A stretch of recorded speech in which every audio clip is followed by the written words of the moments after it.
Right now, you're probably feeling pretty comfortable. The lights are on, your phone's got a full battery, and all those complex systems that keep our world running are just humming along in the background. But the source material for this explainer asks a question that might just stick with you.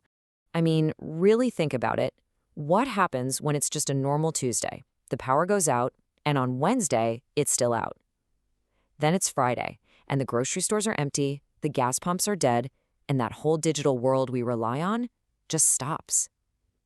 In that world, the tools we depend on, well, they become something else entirely. And that quote, man, it just nails the central problem, doesn't it? When there's no signal, our main tool for everything becomes totally inert. So, who actually thrives when the digital world goes dark? Well, the answer might really surprise you. So, our source makes this fascinating argument that one generation, almost completely by accident, ended up with the most practical survival skill set in modern history. A generation that most people kind of forgot about, but who might just be the last one standing. Generation X. Yep, this is the group we're talking about. The latchkey kids. The ones who grew up before the internet, before cell phones, literally bridging the gap between two completely different ways of life. And that unique upbringing, it created a totally different way of thinking.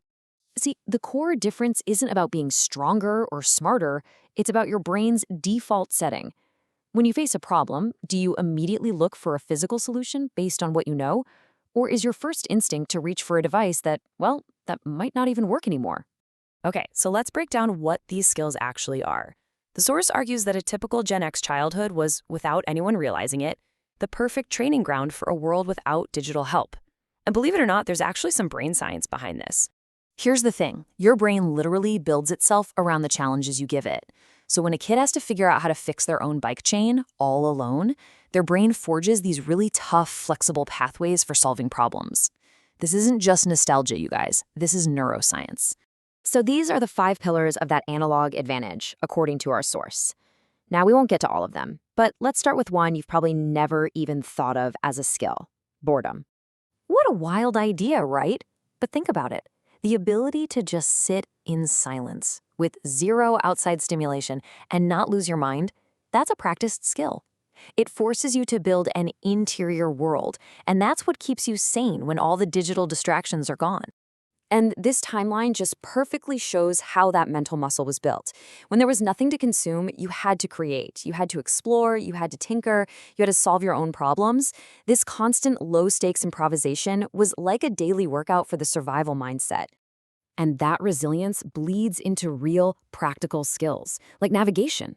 Before GPS, you didn't just follow directions, you built a mental map of the world. You learned to read the land, to use landmarks to figure out where you were.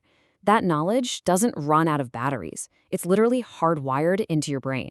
Okay, so this brings us to the real heart of the argument. It's not just about knowing a few skills. It's about a whole way of looking at the world that separates having cool gear from having real, actual capability. The modern way to prepare for anything is often just to buy stuff. See a problem, go online, and buy the solution. But what happens when that gear breaks? The fix-it mindset, which comes from a time when you couldn't just get a new one, sees a broken tool as an engineering challenge, not a shopping trip. Let me give you a really solid example. A fancy water filter you bought is awesome until it clogs and you're out of replacements. But the fix-it mindset understands the principle of how filtration works and can build a new one from whatever's lying around. One is a temporary fix, the other is surviving indefinitely. So you might be thinking, okay, interesting history lesson, but why does this matter to me? Well, because the source argues that we're at a critical moment where we need to transfer this knowledge before it's just gone. And here's the uncomfortable truth. The people who have this intuitive analog knowledge, they're getting older. The window to learn this stuff from them isn't open forever. This isn't about saying one generation is better than another.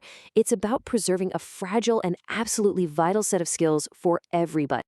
And look, you can't learn these things just by watching a video or reading a book. You have to build the muscle memory. Your hands have to do the work again and again without a digital safety net until that knowledge goes from something you think about to something you just do. Now, the source ends with a pretty stark challenge. It claims that 99% of people who hear this will go, huh, that's interesting, and then do absolutely nothing. They'll just wait, they'll wait for a better time or maybe until it's too late. But for that 1% who decides to act, here's your assignment. First, pick one analog skill and really practice it for a few hours without a screen. Second, find someone from an older generation and just ask them to teach you something. And finally, spend a whole weekend with your phone on airplane mode. Just see how it feels. That discomfort, that's where the training begins.